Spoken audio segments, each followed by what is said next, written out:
Assalamualaikum warahmatullahi wabarakatuh.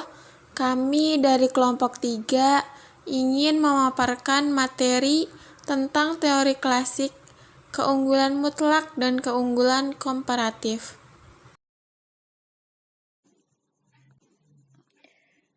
Keunggulan mutlak. Menurut Adam Smith, keunggulan mutlak yaitu bahwa setiap negara akan memperoleh manfaat perdagangan internasional apabila melakukan spesialisasi pada produk yang mempunyai efisiensi produk lebih baik dari negara lain, dan melakukan perdagangan internasional dengan negara lain yang mempunyai kemampuan spesialisasi pada produk yang tidak dapat diproduksi di negara tersebut secara efisien.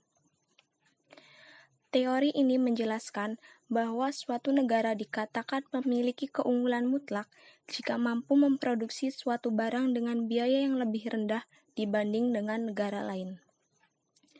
Barang hasil produksinya mempunyai keunggulan mutlak.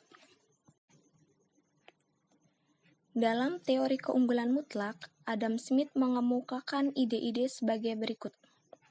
Yang pertama, adanya division of labor, pembagian kerja internasional dalam menghasilkan sejenis barang.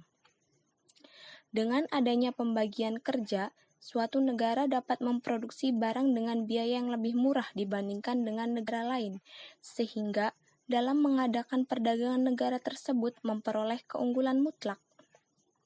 Yang kedua, spesialisasi internasional dan efisiensi produksi. Dengan spesialisasi, suatu negara akan mengkhususkan pada produksi barang yang memiliki keuntungan. Suatu negara akan mengimpor barang-barang yang bila diproduksi sendiri tidak efisien atau kurang menguntungkan, sehingga keunggulan mutlak diperoleh bila suatu negara mengadakan spesialisasi dalam memproduksi barang.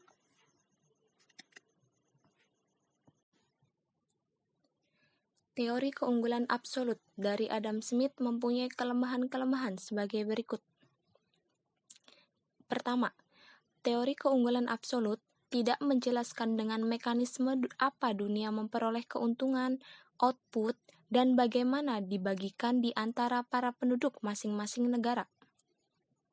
Kedua, dalam model teori keunggulan absolut, tidak menjelaskan bagaimana jika negara yang satu sudah mengadakan spesialisasi sedangkan negara lain masih memproduksi kedua produk.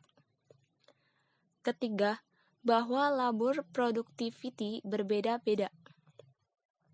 Keempat, bahwa Adam Smith tak terpikirkan adanya negara-negara yang sama sekali tidak memiliki keunggulan absolut. Keunggulan mutlak bisa diartikan sebagai keunggulan yang dimiliki suatu negara karena memiliki keistimewaan. Contohnya, suatu negara memiliki kekayaan alam dan keahlian penduduk sehingga dapat memproduksi barang tertentu dengan biaya lebih murah dibanding dengan negara lain. Contoh perhitungan keunggulan mutlak.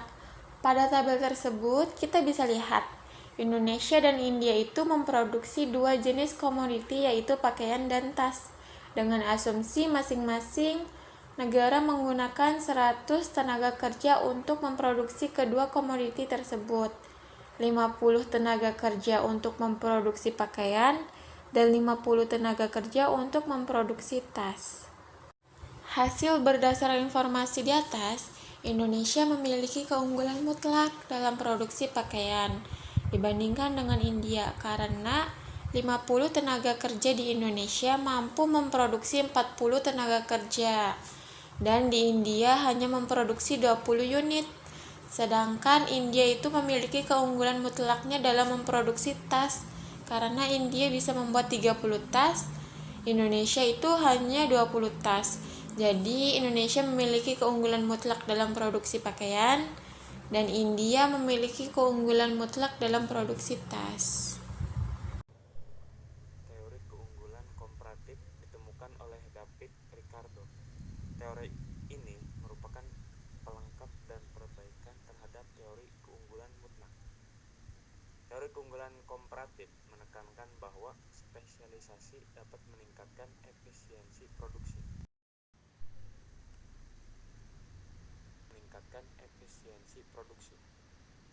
Teori keunggulan komparatif menyatakan bahwa perdagangan masih bisa terjadi dan menguntungkan antara dua negara meskipun hanya satu negara yang